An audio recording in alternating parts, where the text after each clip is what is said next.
Hoje vamos falar de eventos independentes. Vamos também falar um pouco da fórmula de Bayes. Então, primeiro vamos definir o que é que significam dois eventos independentes, tá? Então, suponha que você tem um espaço amostral, ômega, e dois eventos A e B em ômega. Então, a gente diz que A e B são independentes se a probabilidade da intersecção de A com B é igual ao produto das probabilidades, tá? Isso significa que a ocorrência de A não afeta a ocorrência de B. Como é que a gente vê isso? A gente vê isso com essa fórmula, tá? Se A e B são independentes, então a probabilidade de B, dado que A ocorreu, é igual à probabilidade de B. Vamos lá, vamos fazer uma pequena revisão de probabilidade condicional. Então, o que é que significa a probabilidade de B dado A? Isso significa a probabilidade de A inter B sobre a probabilidade de A. Assumindo que a probabilidade de A é maior que zero. Mas acabamos de ver a definição de A e B serem independentes, né? Então, quando é que A e B são independentes? Eles são independentes quando a probabilidade da intersecção é igual ao produto das probabilidades. Consequentemente, a probabilidade de B, dado que A ocorreu, acaba virando a probabilidade de B. Cancela a probabilidade de A com a probabilidade de A, isso vira a probabilidade de B. Tá? Ou seja, o fato de B ocorrer, o fato de A ocorrer, não altera a chance de B ocorrer. Isso é o que significa independência. Tá? Muito, ou seja, isso aqui é a prova dessa proposição. Tá? A prova está aqui. Prova. Muito bem. Vamos para um exemplo. Digamos que eu lance uma moeda duas vezes. Tá? Então, eu lanço a moeda duas vezes e observo os resultados. Então, meu espaço amostral, né, acaba sendo o conjunto dos pares cara, coroa, coroa, cara e coroa, coroa. E a minha probabilidade é distribuição uniforme. Vamos considerar dois eventos. O primeiro evento é o primeiro lançamento é cara. Isso é o eventual. O primeiro lançamento é cara. O segundo evento é os dois resultados são iguais. Então vamos provar que esses dois eventos são independentes, apesar disso não ser óbvio à primeira vista, né? O primeiro lançamento é caro e os dois resultados são iguais, são eventos independentes, mas não é nada óbvio à primeira vista. Como é que eu provo isso, né? Eu provo isso provando que a probabilidade de A inter B é igual à probabilidade de A vezes a probabilidade de B. Né? É isso que eu tenho que provar. Note que quando a probabilidade de A é maior que zero, isso acaba virando a mesma coisa, passando a probabilidade de A para o lado esquerdo, isso acaba virando, né? A mesma coisa que a probabilidade de A dado B igual a probabilidade de A inter B sobre a probabilidade de A, por definição, né? Igual a probabilidade de B, tá? Então, provar essa igualdade é a mesma coisa que provar que a probabilidade de B dado A, probabilidade condicional de B dado A é igual à probabilidade de B. E de fato, estamos fazendo isso aqui, ó. Note que a probabilidade de B dado A é a probabilidade da intersecção de A com B, dividido pela probabilidade de A. Agora, quem é a intersecção? O primeiro lançamento é cara e os dois resultados são iguais. Então, é cara a cara. Tá? E quem é a probabilidade de A? E quem é o A? Né? O primeiro lançamento é cara. Ora, é o par, cara, coroa. Tá? Então, essa fração é igual a um quarto dividido por um meio, portanto, igual a um meio. E um meio é exatamente a probabilidade de B, porque os dois resultados serem iguais, esse evento é o conjunto cara, coroa. Tá ok? Então, note que esse é um exemplo onde não é óbvio que os dois eventos são independentes, mas eles de fato são. Está aprovado. Vamos para um exemplo ainda mais sofisticado, que é um exemplo dos dados não transitivos. Tá? Então, vamos mostrar que a probabilidade de ser mais provável vencer que alguma coisa não é uma probabilidade transitiva. Tá? Então, digamos que eu tenha três dados, A, B e C. Tá? Tem o dado A, dado B e o dado C. E aí eu vou construir três jogos. Eu vou construir o jogo A contra B. Ou seja, os dados não são dados normais, tá? São dados, já vou apresentar eles, são dados onde nas faces eu tenho uma certa escolha de números. Eles têm 6 faces, um cubo normal, mas eu coloco números iguais em algumas faces. Eu escolho de modo bem esperto os números que eu vou colocar nas faces do dado A, nas faces do dado B e nas faces do dado C, tá? E depois que eu escolher esses números, eu vou considerar partidas entre A versus B, ou seja, eu jogo o dado A e jogo o dado B, ganha o dado que tiver o maior número. Vou considerar partidas entre B e C e vou considerar partidas entre C e A. O interessante desse exemplo é que a gente vai ver que A é mais provável de ganhar que B, B é mais provável de ganhar que C e C é mais provável de ganhar que A. Ou seja, a propriedade vencer, nesse caso aqui, né, o dado X vence o dado Y, não é transitiva. Né? Se X vence Y e Y vence Z, não é verdade que X vence Z também. Tá? Então, vamos ao exemplo. Então, os três dados são esses aí. O dado A ele tem duas faces 2, duas faces 4 e duas faces 9.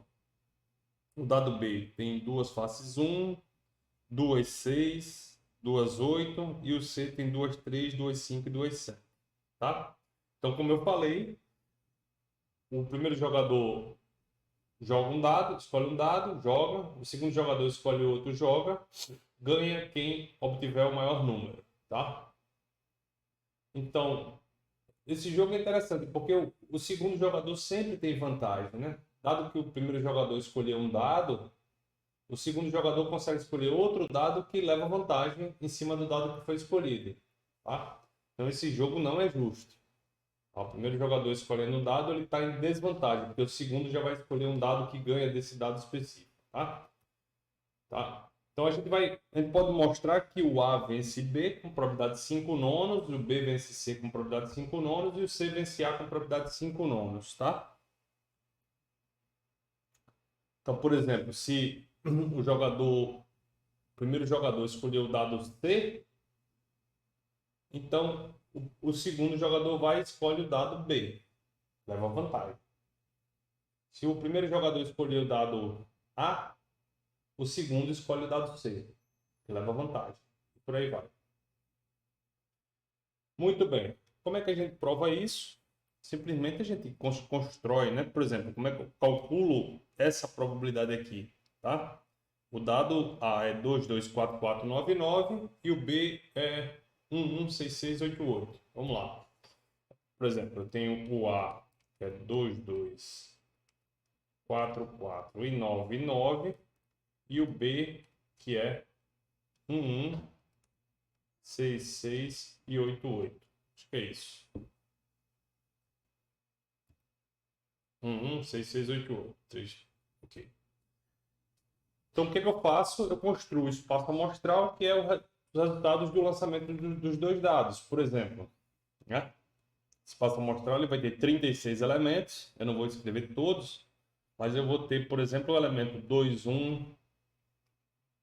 Eu vou diferenciar esse 1 desse 1, esse 2 desse 2, esse 4 desse 4, esse 9 desse 9, esse 8 desse 8, esse 6 desse 6. Então, eu tenho 2, 1, eu tenho o 2, 1 ponto, eu tenho o 2, 6, o 2, 6 ponto, eu tenho o 2, 8 e o 2, 8 pontos. Esses são todos os resultados onde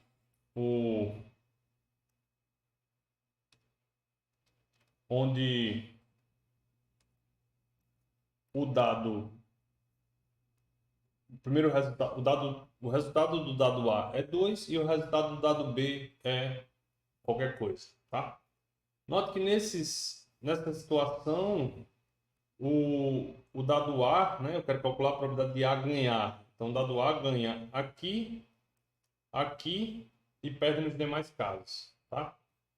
Do mesmo modo, se eu continuo construindo, né, eu vou ter,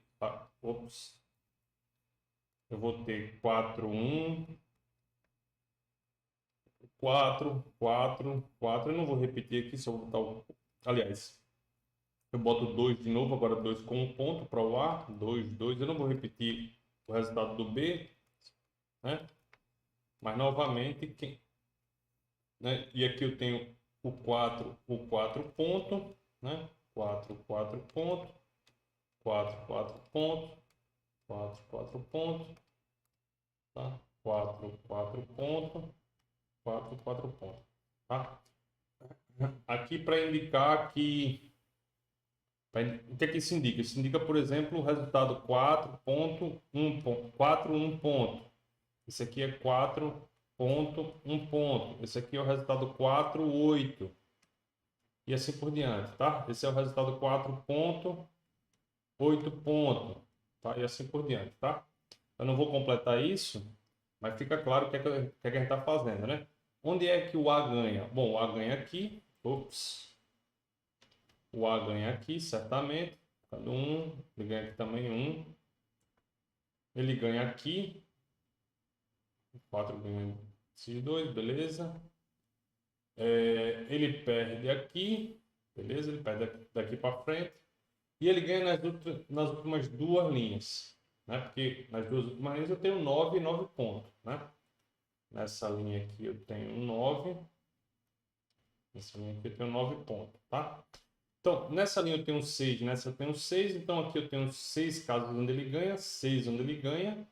Aqui eu tenho 2, aqui eu tenho 2. Aqui eu tenho 2 e 2. Né? Ok. De modo que no total eu tenho 12 mais 12 mais 4 mais 4. 12 mais 8. Eu tenho 20 sobre 36 casos onde o A ganha, tá? Em 20 casos o A ganha do total de 36 casos, tá? Isso corresponde, dividindo por 4, isso corresponde a 5 nonos, conforme a gente mencionou, tá? Tá ok? Então, para os outros dados é igual. Faz esse... Constrói o espaço amostral, né? Exatamente a mesma coisa. Esses aqui são os casos onde o A ganha, né? Constrói espaço amostral usando o dado B e o dado C e analisa os casos onde o B ganha de C e o C ganha de A. Ok? Isso é um exemplo bastante contraintuitivo, porque esperaria que se A é melhor que B, B é melhor que C, A seria melhor que C, mas isso não é verdade. Tudo bem? Muito bem. Vamos agora falar de uma fórmula muito importante, com muitas aplicações em matemática, em computação, inteligência artificial, chamada fórmula de Bayes. Conforme eu falei na aula anterior, Bayes era um pastor inglês que estava interessado em encontrar a probabilidade condicional de A dado B, sabendo a probabilidade condicional de B dado A. Esse era o objetivo do Bayes. Ele sabia... É exatamente isso que eu falei. Ele sabia a probabilidade de B dado A e ele queria inferir a probabilidade de A dado B. Tá? Então, como eu falei também, a ideia da fórmula de Bayes é atualizar a chance de uma determinada coisa ocorrer, que a gente vai chamar de hipótese, dado que eu sei alguma evidência. Tá? Dado que eu sei que algo ocorreu. Isso é fundamental em muitos campos, conforme também falei, né? Medicina, por exemplo, isso é muito usado, inteligência artificial, finanças, tá? E o enunciado é bastante simples, tá? O enunciado diz o seguinte, ó, a probabilidade de A dado B pode ser calculada usando a probabilidade de B dado A, multiplicando pela probabilidade de A e dividindo pela probabilidade de B, tá? E a prova disso também é super simples, né? Prova. Quem é a probabilidade de A dado B? É a probabilidade de A intersecção B dividido pela probabilidade de B. Tá? Aí eu posso fazer o seguinte, eu multiplico essa fração, multiplico aqui por probabilidade de A e divido pela probabilidade de A. Muito bem. E agora eu passo a ter o quê? Junto esse com esse, né? Junto esses dois aqui, e fico com probabilidade de A inter B sobre probabilidade de A, vezes probabilidade de A, dividido pela probabilidade de B. Isso é exatamente o enunciado que a gente escreveu lá em cima. Essa é a probabilidade de B dado A, vezes probabilidade de A, dividido pela probabilidade de B. E essa partezinha aqui é a probabilidade condicional de B dado A. Tá? Então a prova é muito simples, o enunciado também é simples e permite fazer essa inversão, né? Se eu tenho probabilidade de B dado A, se eu tenho probabilidade de B, se eu tenho probabilidade de A, então com essas informações eu consigo calcular a probabilidade de A dado B, tá? Muito bem, vamos para um exemplo, tá? No exemplo, a gente vai ter o seguinte, ó, tem uma doença rara, por exemplo, câncer, uma doença que ocorre em 1 em cada 1.000 pessoas, e eu sei que ela ocorre em 1 em cada 1.000 pessoas porque o serviço de saúde me informa isso, né? A pessoa tem um câncer, começa a passar mal, vai no hospital, descobre que tem a doença e ela é registrada numa base de dados aí do Ministério da Saúde. Muito bem.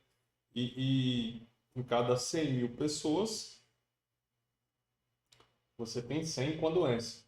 Essa, digamos assim, esse é o jeito que você descobre que o número de pessoas doentes, cadastrando elas aí na base de dados.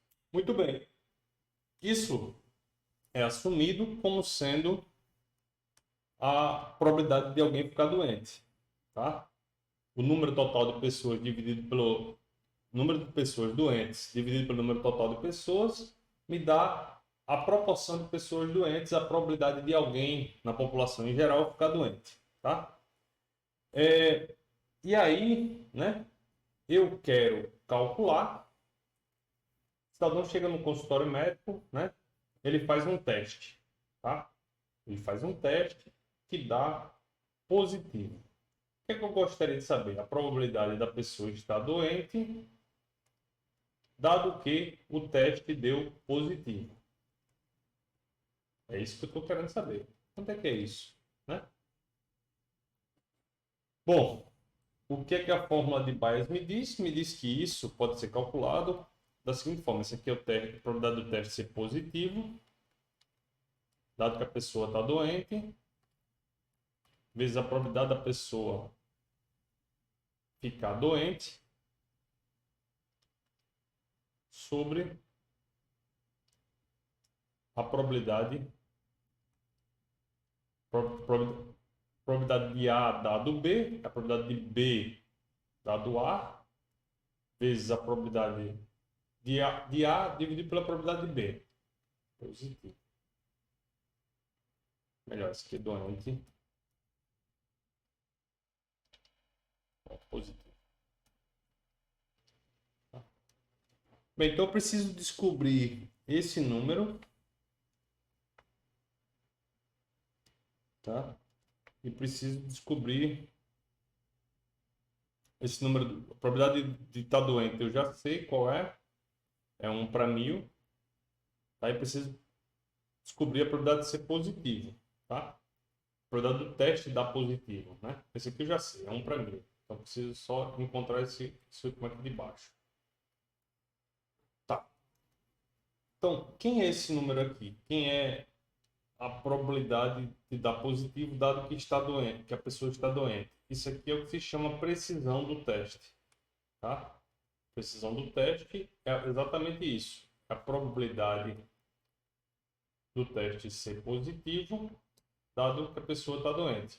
Note que isso é algo que é possível de ser calculado, porque em geral você calcula no conjunto das pessoas doentes. Você chega num grande hospital que atende pacientes com câncer e faz o seu teste nesse conjunto de pessoas. Então você já sabe que a pessoa está doente e você vai calcular a probabilidade dela dar positivo nesse universo, tá? Ao contrário disso daqui, ao contrário desta quantidade, porque aí eu teria que fazer teste em todas as pessoas que deram positivo e teria que calcular a probabilidade dela estar doente. Só que como a doença é muito rara, tipicamente eu vou ter pouquíssimas pessoas que vão ficar doentes, a uma ou nenhuma. E isso não fala muito sobre essa quantidade, porque a menos que eu pegue uma quantidade, uma população gigantesca para fazer essa proporção, tá? Muito bem, vamos lá. Então, como é que eu calculo isso, né? Bom, eu calculo a probabilidade de estar doente, dado que deu positivo, da seguinte forma. Isso é a precisão do teste, que é como eu falei, a probabilidade de ser positivo, dado que está doente, que é 0,95, isso é dado, são dados pela informação que você tem que aferir, o fabricante do teste tem que lhe dar. A prevalência da doença, que é a probabilidade da doença ocorrer na população em geral, 1 sobre 1000. E aqui a probabilidade de ser positivo. Aí pergunta, como é que eu calculo a probabilidade de ser positivo? Tá? Eu já coloquei o resultado, mas eu preciso calcular isso. Então, para calcular a probabilidade de ser positivo, eu uso essa estratégia aqui. Tá? Então, a probabilidade de B, que aparece no denominador da fórmula de Bayes, acaba sendo uma soma, tá? A probabilidade de B acaba sendo a soma de A inter B mais probabilidade de A complementar inter B, né? Claro, porque a união A complementar é espaço amostral inteiro. Então, A inter B, união A complementar inter B é o próprio B, e essa união é disjunta, tá? E aqui, para provar essa fórmula que se chama teorema da probabilidade total, eu divido esse lado por probabilidade de A e multiplico por probabilidade de A.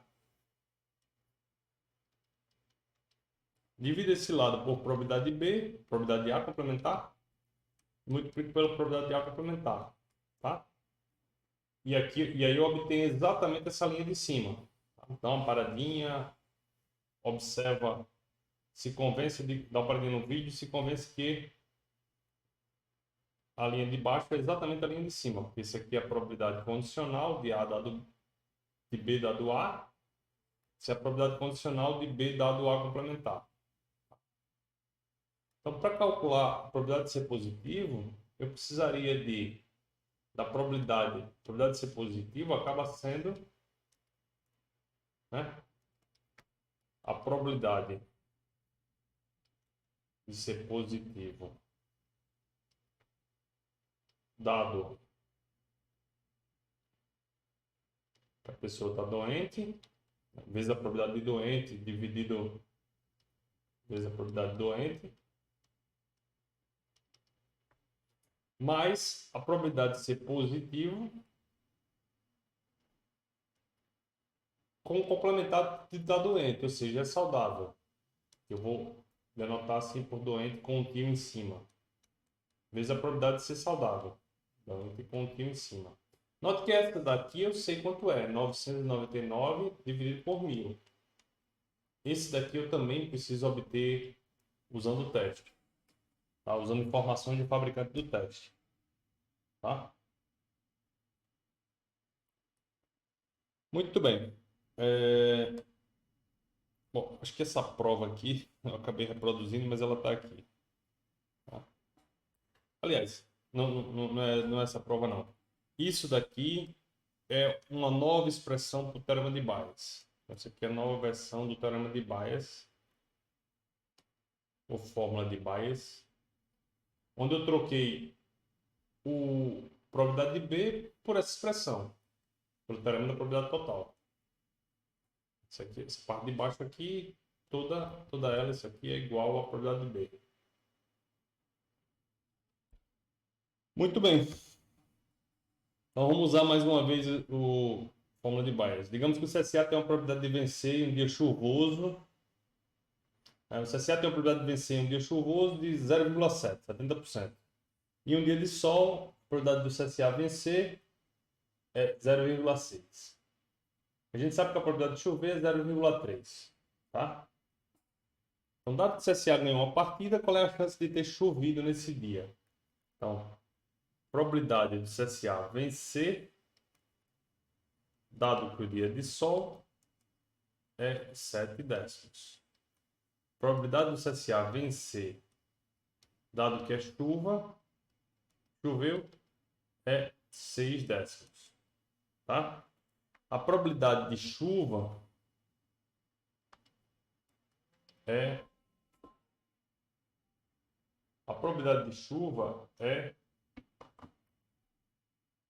3 décimos. Tá? A pergunta é qual a probabilidade de chuva, sabendo que o CSA ganhou.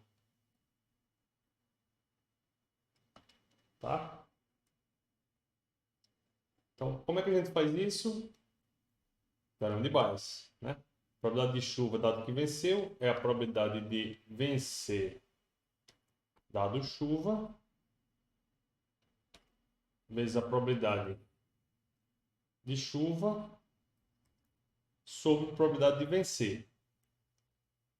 Agora, a probabilidade de vencer, né? Essa aqui é a probabilidade de vencer. Note que eu não tenho a probabilidade de vencer. Eu não tenho, tá? Mas eu posso reescrever isso usando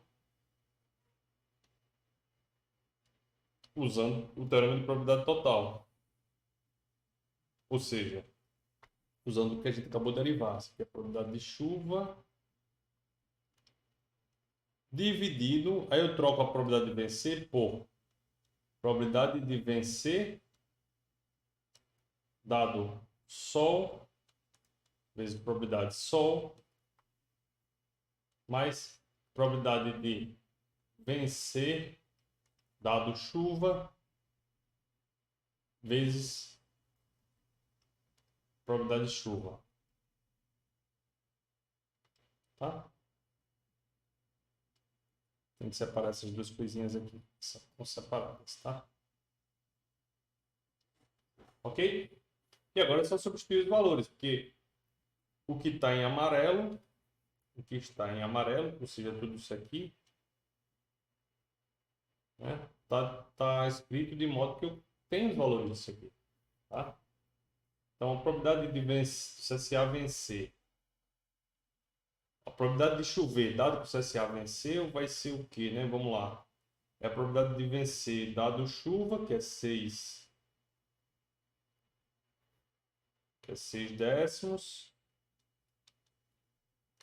vezes probabilidade de chuva, que é 3 décimos, dividido por probabilidade de vencer dado sol, que é 7 décimos, vezes probabilidade de sol, que é 7 décimos, mais probabilidade de vencer dado chuva, que é 6 décimos, vezes probabilidade de chuva, que é 3 décimos. Seja lá quanto for. Cancela 100 em todas as frações. Isso dá 18 dividido por 21 mais 18. 21 mais 18 dá 39. Tá? Ok. Tá tudo feito aqui, né? Tá tudo feito aqui. Muito bem. Então dê uma olhadinha.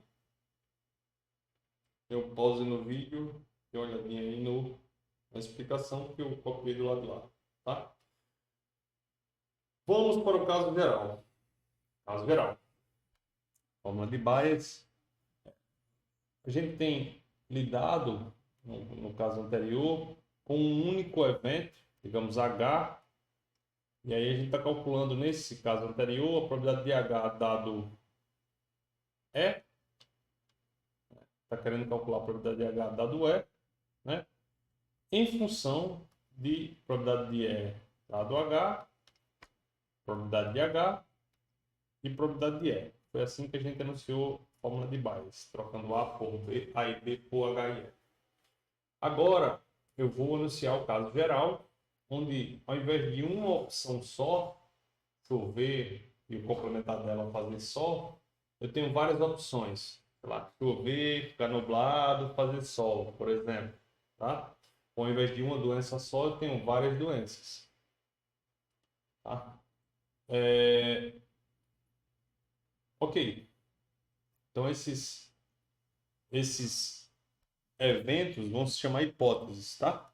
Então, H1, H2, HM são hipóteses. Tá? E eu quero calcular a probabilidade condicional de HI dado E usando probabilidade de E dado HI. Tá? O que acontece? Primeira condição para eu ter um conjunto de hipóteses é que elas esgotem o espaço amostral. Ou seja, um bom conjunto de hipóteses ele decompõe o espaço amostral. Tá? União de H1, H2 e HM é o ômega inteiro. Tá? Além disso, eles não podem ter intersecção. Tá? Duas hipóteses, H1, HI e HJ, né, são disjuntas. HI intersecção HJ tem que ser vazio. Tá? Então, nessas condições, a gente pode provar o seguinte teorema. Tá? Teorema que diz que... Bom, teorema, na verdade, é basicamente o caso anterior, basicamente a mesma prova do caso anterior. Tá? Então, fórmula de Bayes se escreve assim, ó. Probabilidade do evento, probabilidade da hipótese HI, dado que ocorreu a evidência E, nada mais é do que, por definição, isso daqui. Tá? Probabilidade de HI intersecção E dividido pela probabilidade de E. Por outro lado, a probabilidade de HI intersecção E pode ser escrita dessa forma. Probabilidade de HI vezes a probabilidade condicional de E dada HI. Tudo bem. Nada demais, né? Porque cancela a probabilidade de HI com a probabilidade de HI. Tá? E eu posso também escrever a probabilidade de E usando o mesmo tipo de estratégia anterior, como essa soma aqui. Tá? Deixa eu pegar esse carinha daqui e detalhar isso melhor. Porque o que a gente está fazendo é simplesmente repetindo a prova anterior. Deixa eu ver onde eu vou fazer isso. Vou fazer isso aqui, tá? Deixa eu só completar essa prova aqui, depois eu passo para esse exemplo, tá? Então, primeiro eu vou anunciar o teorema de Bayes no caso geral, que diz o seguinte, ó. Teorema de Bayes, caso geral, fórmula de Bayes, diz o seguinte, ó. Probabilidade de HI dado é o seguinte, é a probabilidade de E dado HI, probabilidade de E dado HI, vezes a probabilidade de HI, dividido pela soma das probabilidades de HK vezes probabilidade de E dado HK. Tá? Com o K somando sobre todas as hipóteses. Lembrando que as minhas hipóteses têm que satisfazer que a união delas tem que ser o espaço amostral inteiro e a intersecção de duas tem que ser vazia. Tá? Como é que é a prova disso? A prova é exatamente usando essa expressão aqui. Tá? Usando essa expressão aqui. Nada mais, nada menos que isso. Vamos lá. Eu vou manter isso aqui e vou utilizar essas identidades, né? Isso aqui é a definição de probabilidade condicional. Tá? Então, eu posso escrever probabilidade de HI intersecção dado é, vai ser probabilidade de HI inter sobre probabilidade de... Vou deletar isso, velho. Melhor. Ok. Pronto, vamos provar a fórmula de Bayes. Prova é a seguinte, ó. Quem é a probabilidade de HI dado é? Probabilidade de HI inter é sobre probabilidade de HI. Bem, então, eu sei que isso aqui é uma igualdade. Então, continuando, isso aqui é a probabilidade de E dado HI sobre vezes probabilidade de HI, beleza? Que vai ficar, isso corresponde exatamente à intersecção, probabilidade de HI intersecção é, dividido pela probabilidade de HI. Tudo bem. Muito parecido com a fórmula de Bayes para uma grande só. Agora, a única mudança é o fato de que a probabilidade de HI acaba se escrevendo como o seguinte: probabilidade de HI intersecção H1 mais probabilidade de HI intersecção H2 mais etc. mais probabilidade de HI intersecção HN. Por quê? Porque o ômega inteiro é a união de H1, H2, HN e eles são disjuntos 2 a 2. Tá? Então isso aí realmente é verdade usando a propriedade de aditividade da probabilidade.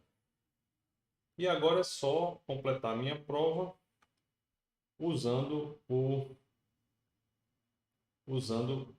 o fato de que a probabilidade da intersecção, né? Vamos reescrever o numerador, tá? E agora reescrevo o denominador, já como somatório, usando o fato que a probabilidade da intersecção de HI com HK é a probabilidade de... Minto. Desculpa, aqui no denominador tinha E, né? Cometi um erro aqui, deixa eu corrigi-lo. Isso aqui não é HI, isso aqui é E. Dormi no ponto. Isso aqui é E, perfeito, mas o resto segue. Isso aqui não é HI, isso aqui é E. E aqui muda, tá? Isso aqui é E, isso aqui é E, tá? Porque a probabilidade de HI dado é que é isso aqui, né? Muito bem. Isso aqui é E, isso aqui é E, isso aqui é E, muito bem. Também é E. E feita essa mudança, espero que você não esteja confuso. Se tiver, para um pouco e pensa, vai ficar claro para você, simplesmente observando que isso é igual a isso. E continuando, né? Decompondo a probabilidade de E como essa soma. Porque, de fato, o H1, H2, HN é uma decomposição do espaço amostral. E aí, isso acaba virando o quê, né? Probabilidade de E intersecção HK, né? É o quê? É a probabilidade de E dado HK vezes a probabilidade de HK. E acabou, tá? E acabou a prova da fórmula de Bayes.